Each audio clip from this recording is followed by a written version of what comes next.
Salut à tous, bienvenue dans cette nouvelle année du 13-30, bonne année et toutes ces choses. Et je suis aujourd'hui avec Belacend de l'équipe BI de NeoSSDI. Comment vas-tu? Super, et toi? Bonne année Ça. déjà. Mais oui, bonne année. Et comment c'était? On a eu un peu des vacances? Ça va, on a essayé de profiter un petit peu des vacances, mais de la famille, et puis voilà. Ben c'est bien Comme tout ça. le Moi, monde, je suppose. exact. Moi, je suis allé au ski, c'était cool. C'était Oui, cool, il y avait cool, de la cool. neige et tout, Haute-Savoie. Morzine, bonjour Morzine, c'était super.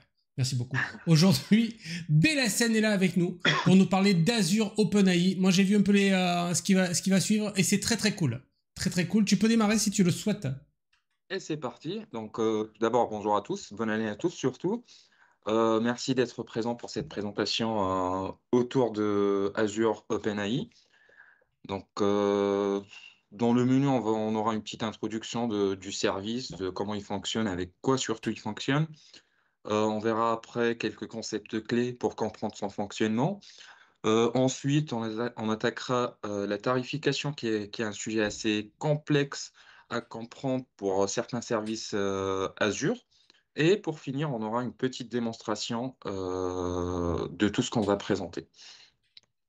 Et donc, pour commencer, donc, Azure OpenAI, donc, ça fait référence à une plateforme qui combine la puissance des modèles de langage avancé d'OpenAI avec l'écosystème d'Azure. Donc, cette combinaison, elle va offrir des solutions flexibles et adaptives à nos besoins en intelligence artificielle, que ce soit pour la gestion, le déploiement, la personnalisation de modèles et surtout l'apprentissage. Donc, Azure OpenAI nous offre un accès direct aux modèles de langage avancé ou également appelés les LLM, donc les Large Language Model. Donc, ce sont des modèles qui sont conçus pour traiter et générer du texte avec un niveau de sophistication élevé. Donc, ce sont des modèles qui sont entraînés sur des datasets extrêmement vastes.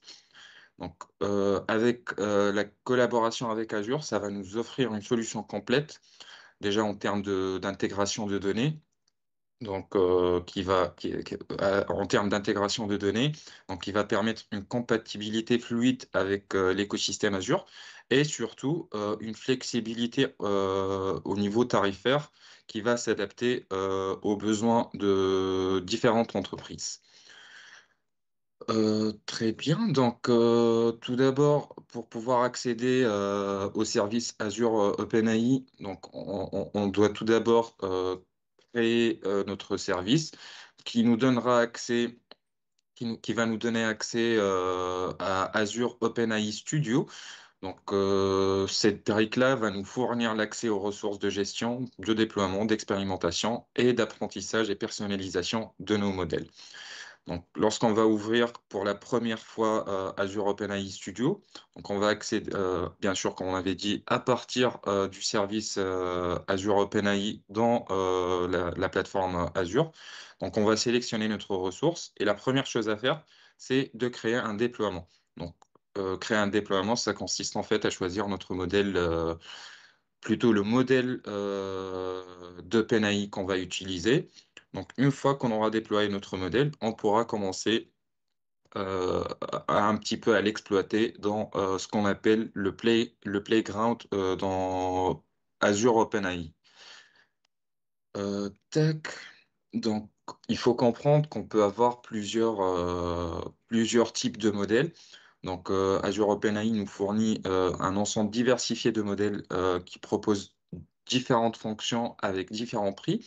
Donc, tout d'abord, on va avoir les modèles de langage naturel tels que GPT-4 ou GPT 3.5. Donc, ils vont nous permettre de comprendre et générer du langage naturel, pardon, ou bien du code. On va avoir les générateurs de code. Donc, on voit que GPT-4 peut aussi être interprété comme un modèle de générateur de code. On a aussi Codex. Donc, le concept est simple, hein, ça va nous permettre de générer et de traduire du code à partir de plusieurs langages de programmation.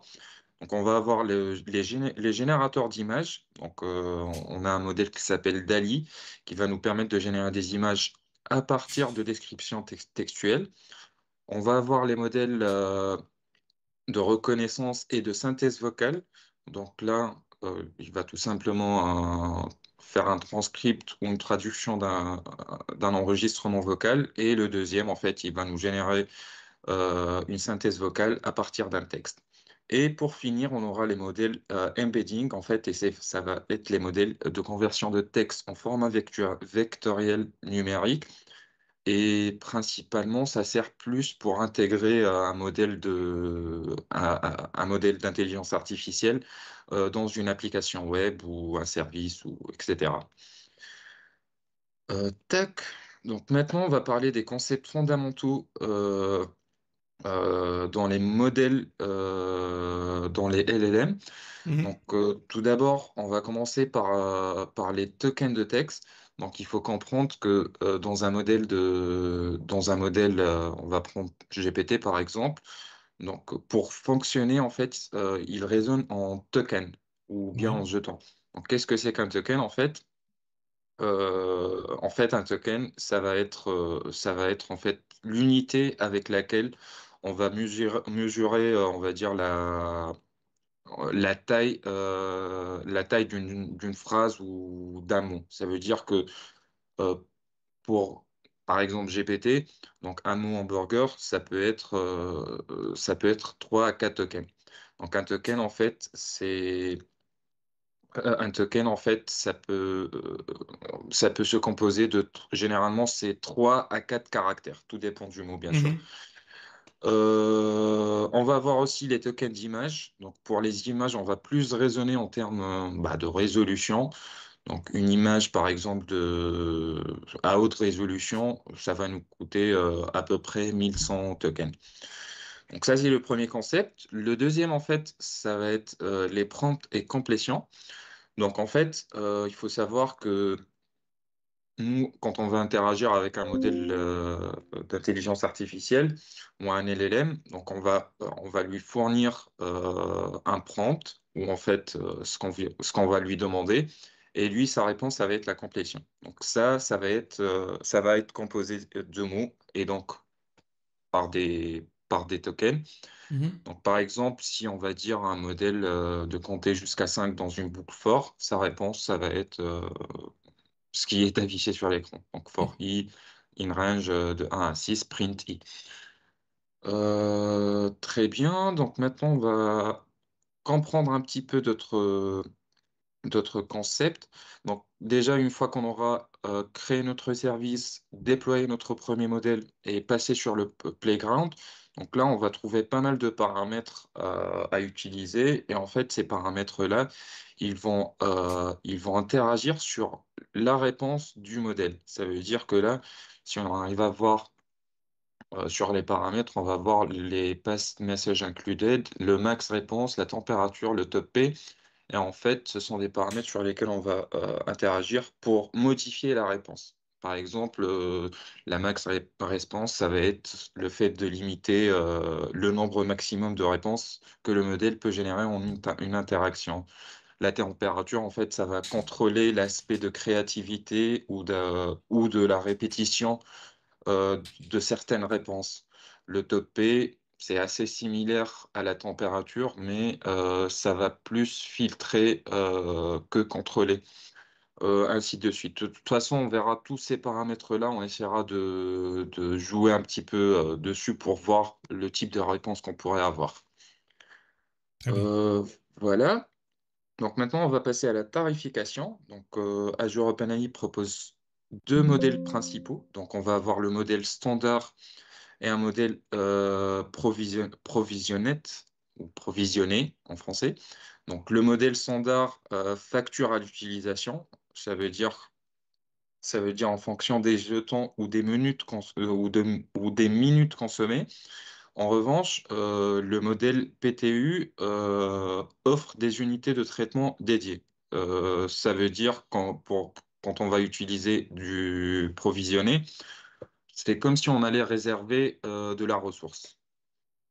Et donc Mhm. là, en fait, l'avantage avec le PTU, c'est que on aura toujours une faible latence Ouais. Et le plus important, c'est qu'on arrivera à bien chiffrer notre utilisation, chose qui n'est pas trop possible avec du standard. Pour le standard, en fait, on va être plus dans l'utilisation ponctuelle, on va dire. Hmm. Donc, il faut savoir aussi que les modèles de tarification provisionnés ne concernent que les modèles de langage. Ça veut dire qu'on ne peut pas trouver de provisionnés, par exemple, pour des modèles de génération d'images comme DALL-E Ouais. ou de reconnaissance vocale. Tac, là, j'ai mis quelques indications de prix des modèles les plus connus. Mhm. Donc on va voir les deux types de tarification et essayer de comprendre un petit peu. Donc, tout d'abord, on va avoir le service avec le contexte. Et en fait, le contexte, ça spécifie le nombre maximal de jetons que chaque modèle peut générer par réponse. Donc, c'est ce qu'on a vu, c'est relatif à ce qu'on avait vu tout à l'heure. Mhm. Donc, on va avoir les détails de tarification en standard. Donc, comme on avait dit, en standard, on fonctionne en jetons. Donc là, on va avoir les jetons en entrée qui vont être les prompts, les jetons en sortie qui vont être les completion. Et en gros, on va faire le coup par tranche de 1000 jetons. Donc voilà. Et pour le provisionner, donc on va pour une unité de débit provisionné, donc on va payer par heure. Et en fait, il faut savoir car par exemple pour le GPT-4, Mhm. donc l'incrément de mise en échelle minimale, c'est 50 PTU. Ça veut dire que nous, si on D'accord. veut partir sur du prévisionné et qu'on veut partir par exemple sur un GPT-4 8K, donc on va prendre le prix du PTU, on va le multiplier par 50. Donc si on veut rajouter des PTU, donc on pourra rajouter que avec tranche de 50. Ça veut dire on va avoir sur le 8K, on va avoir du 50, du 150, Ouais. ainsi de suite. Donc là, c'est déjà Euh, 60 € par heure, si j'ai bien compris. exactement, exactement. Ça Bon commence à faire. après c'est ouais, exactement. Bon après c'est plus pour des utilisations dans des environnements de prod, là où on a vraiment, on doit vraiment avoir de la Hmm. performance, donc on part sur ce Ouais. modèle-là. Sinon, Et on est sur du standard et ça fait le taf. tout à l'heure, tu as évoqué le fait qu'une image de résolution un peu avancée, Mhm. c'était un peu plus que 1000 jetons. Donc j'imagine que la génération d'une image euh, en sortie, comme je vois là, du coup, c'est déjà 5 centimes. C'est ça? Après, comme j'ai dit, par exemple les modèles DALI, tu vois, par exemple, en Ah oui, c'est entrée, Dali, on va pardon, payer pardon. Oui, c'est vrai. des Hmm. jetons. Par Ouais, contre, en c'est 3 sortie, centimes. voilà, exactement. Donc, on va utiliser plutôt les jetons d'image. Hmm. Donc, ils 3, vont 3 plus. centimes l'image générée, il faut pas en faire 250 quand même.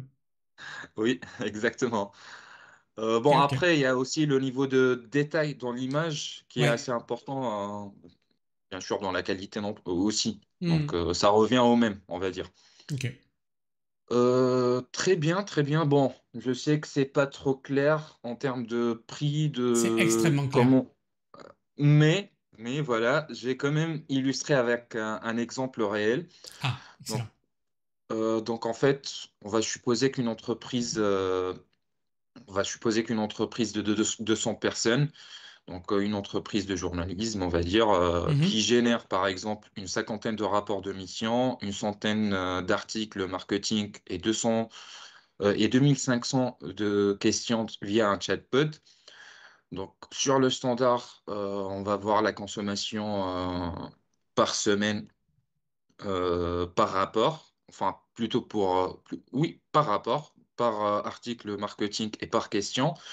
Donc dans le provisionné, on va plus raisonner en termes de temps. Donc on aura 1 minute par rapport, 30 secondes par article et 10 secondes par question. Donc si on va voir l'estimation de coût sur la partie standard pour ce cas d'usage, on va trouver que pour tous les rapports, on va être dans les environs de 8 millions de tokens. Donc, Mhm. 4 millions pour les articles marketing et 10 pour les questions.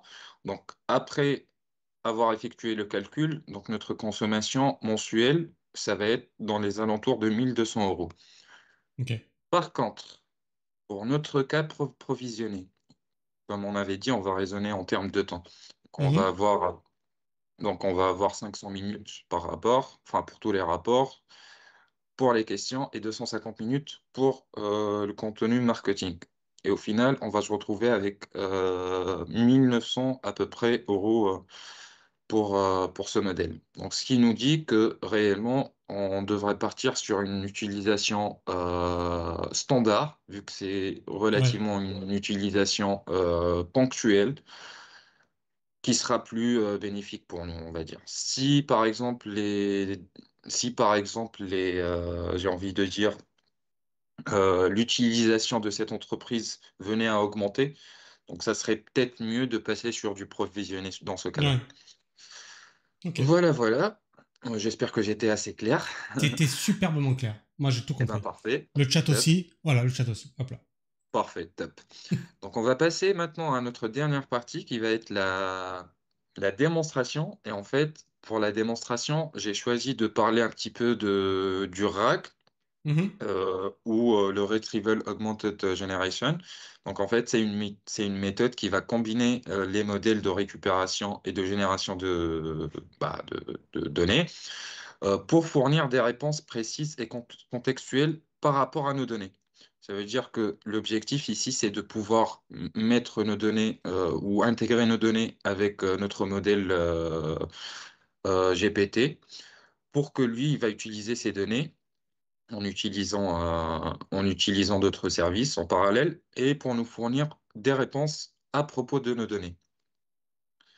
Donc l'objectif ici en fait, c'est de pouvoir faire fonctionner plusieurs services à la fois pour pouvoir requêter nos données en langage naturel, on va dire. Mhm. Donc on va passer maintenant à la partie démonstration. La démo, putain. On se régale. C'est parti. Hop. Ça va à une vitesse. Hop, hop, hop, hop, hop. Faut que je ramène plutôt. Vas-y, ramène, ramène. Hein. Alors, donc tout d'abord, ce qu'il faudrait savoir en fait, c'est qu'on aura besoin de trois services ici. Donc, euh, donc, on va avoir besoin de trois services. Donc, le premier, ça va être notre ressource Azure OpenAI. Mhm. Donc, le deuxième, ça va être un storage account, là où on va stocker nos données, qu'on va utiliser par la suite pour poser des questions à propos de ces données-là dans Azure OpenAI. Mhm. Et on aura besoin aussi d'un service Azure Search AI. Donc, enfin, Azure Search, on va dire. Et en fait, Ok. ce service-là, il va servir à vectoriser les données qui se trouvent dans le storage account pour pouvoir les exploiter dans le service. Donc, tout d'abord, on va rentrer dans notre Azure OpenAI. Donc là, dans le service, il va nous diriger dans le Azure OpenAI. Bon, maintenant, ça s'appelle service. Avant, avant, il y a 2, 3 mois, c'était Studio. Bon, maintenant, ça change assez souvent sur Ouais. Azure, donc voilà. Donc, la première chose à faire ici, c'est de créer un déploiement qu'on avait dit. Mhm. Donc, on crée notre déploiement de modèle de base. Donc là, on aura plusieurs modèles à voir. Donc, on va avoir les GPT-4, on va avoir les text embedding, on va avoir les modèles DALL-E aussi. Ouais. Donc, nous, dans notre cas, on va prendre le GPT 3.5 Turbo. Turbo, quoi. Ok. Et aussi, Truc ici, qui court vite. il faut savoir ici aussi que là, quand on crée plusieurs services, donc on a un quota bien déterminé. Ça veut dire que moi, par exemple, j'avais créé mon service tout à l'heure dans ce groupe de ressources dans la location East US. Donc là, par exemple, sur East US, j'ai plus de quota. Donc là, je vais me mettre, par exemple, sur South Central US. Donc Ok. là, je vais mettre sur 30K, donc le max response par token. Donc une fois que j'ai créé mon service, plutôt mon déploiement, bon, j'aurais pas dû faire ça, mais bon, il n'y a pas de souci. C'est pas grave. Ça prend un peu de temps, mais ce n'est point grave du tout. Si ça prend 8 heures, dis-le moi que j'annonce ce qui se passe la semaine prochaine. Non, pas réellement 8 heures, mais ça peut prendre jusqu'à 30 secondes. Bon, il n'y a pas de souci, on va pas attendre ça. Seconde est C'est perdue. pas grave, sinon je meuble, t'inquiète. Oui, de toute façon, j'ai déjà Il l'a le... déjà, comme Michel Oliver quand il faisait la cuisine. Il avait déjà le truc qui Exactement. sortait du four. Donc, une fois que mon déploiement est créé, donc je vais pouvoir l'utiliser dans le playground. Mhm. Donc, l'objectif ici, c'est de pouvoir manipuler un petit peu le modèle. Donc Ouais, là, ce qu'il faut savoir, c'est qu'on va avoir la partie déploiement, là où on va avoir notre modèle. Donc là, par exemple, si on avait d'autres modèles, on les verrait ici. Donc on va avoir le prompt initial, et en fait, cette partie, en fait, c'est comme une sorte d'instruction pour le modèle. Donc là, on peut la modifier, on verra ça tout à l'heure. ouais, Et le plus intéressant, c'est on va avoir la partie Add Your Data. d'accord. Donc, dans cette partie-là, c'est là où on va venir spécifier les données qu'on va intégrer. Donc, par exemple, je vais poser une première question. On va dire, enfin, je ne sais pas si tu as un exemple à me donner. Bon, Pourquoi l'Olympique de Marseille est le meilleur club de foot de tous les temps? j'ai un peu peur de la réponse, hein. Tu mettras un seul cul à pourquoi il sera content. Pourquoi tac, l'OM Eh oui. est le meilleur club, on va dire, de France ou du monde? Vas-y, Écoute, du monde. du monde. C'est parti. Je crois que voilà. Il n'est pas Donc, tu programmé pour vois. avoir des opinions. C'est pas des opinions, c'est des faits. Bon, on va changer quand même notre prompt initial et on va Ok, lui demander en fait de répondre que sur les questions autour des voyages, par exemple, ou des ok. travels. Donc, about On va pouvoir parler information de Haute-Savoie, ça va être cool. about travel. Donc, on va appliquer, tac, continuer, et on va poser pratiquement la même question. D'accord. Hop.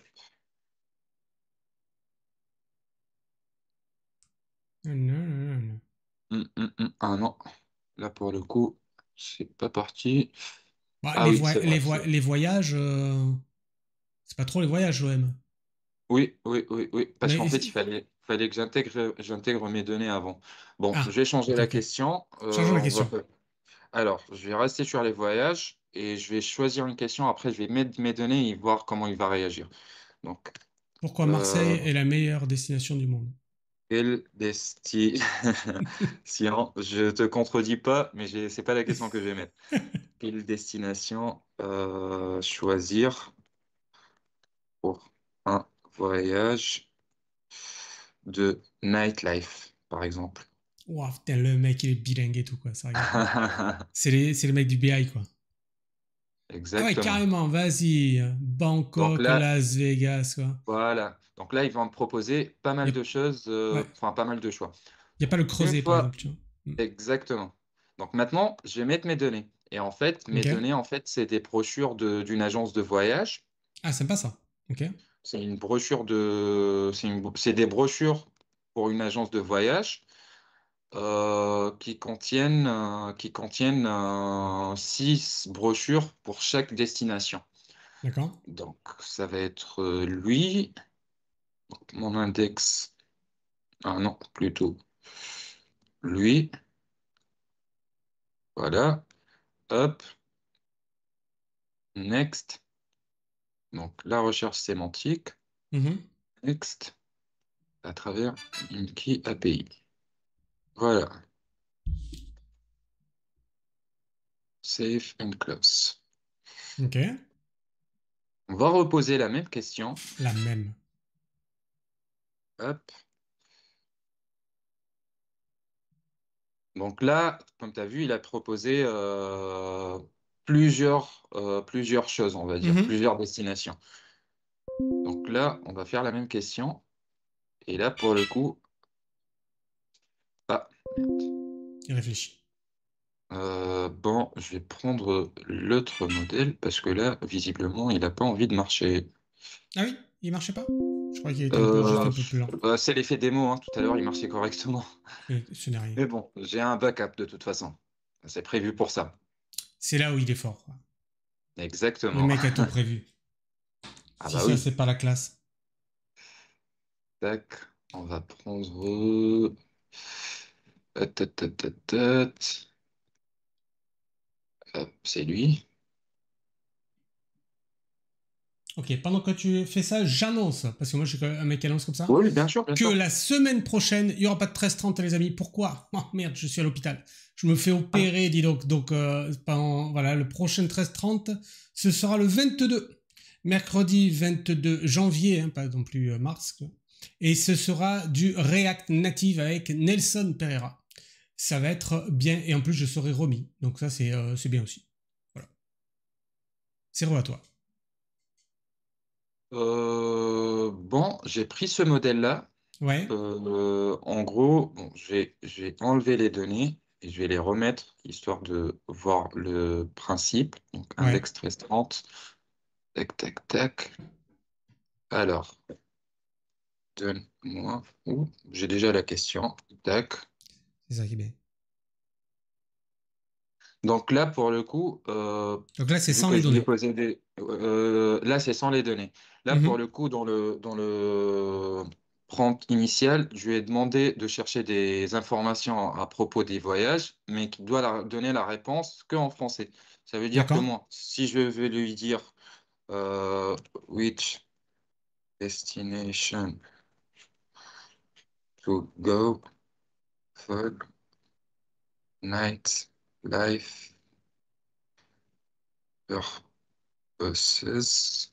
Par exemple, Gilles, si je lui pose la même question en anglais, Mhm. donc, sa réponse, bah déjà, il cite Marseille, c'est déjà ça. Normal. Mais bon, parmi tant d'autres. Maintenant, si je vais lui rajouter les données Ok. en faisant ça, tac, tac, c'est ça ce que je dois choisir. Index 1330. Next. Next. Next. API qui est Quel next. suspense, putain, on est tous Allez, on là, croise là. les doigts. Ah On ouais, croise ouais. les doigts. On y croit, on y croit. Allez, on lui pose la même question. Tu le gardes en anglais, du coup? Oh, je vais garder en Ah, anglais. c'est rigolo, Witch écrit comme ça. Parce que ça veut dire sorcière, ça. Bon, lui, il a saisi. Ouais. Et donc là, pour le coup, il a changé sa Ah réponse ouais, oui. Là, on est sur par Las rapport Vegas, aux c'est en anglais données en que plus. j'ai intégrées. Mm. Bon, moi, j'ai vraiment oublié de vous montrer ce que j'avais en termes de données dans le storage account. Mhm. Tac, dans mon container, dans ce container 1330, on va avoir des brochures D'accord. qui ressemblent un petit peu. Bon, Ouais, je pense pas que tu puisses. Tiens, viewer, PDF non, je dois directement. les ouvrir en local en fait. Vas-y. Qui ressemble un petit peu à ça,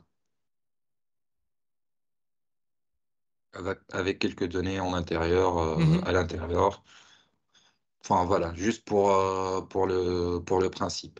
Si Mhm. on revient ici, donc là, par exemple, sa réponse, il nous a choisi les États-Unis, et en fait, il nous a donné la Ah référence oui. qui se trouve Intéressant, directement ça. dans le conteneur Mhm. et de comment il a eu.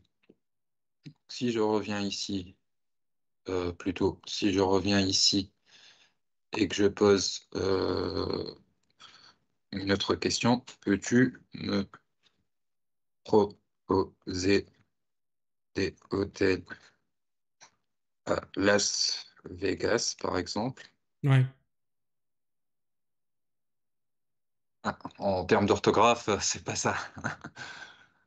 Et donc là, en fait, il va faire son search dans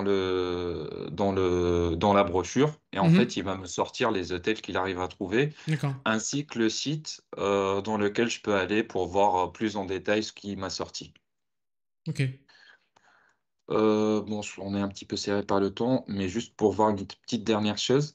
Donc là, en fait, c'est les paramètres sur lesquels on peut jouer pour paramétrer les réponses que peut nous donner notre modèle. Ouais. Donc, la température, le top N, le maximum de réponses qui peut sortir. Donc, pour le test, bon, on va l'écrire correctement. Peux-tu me donner des tels à, bon, on va dire Dubaï cette fois. Et on va diminuer la température au maximum. Ouais, surtout à Dubaï. C'est ça.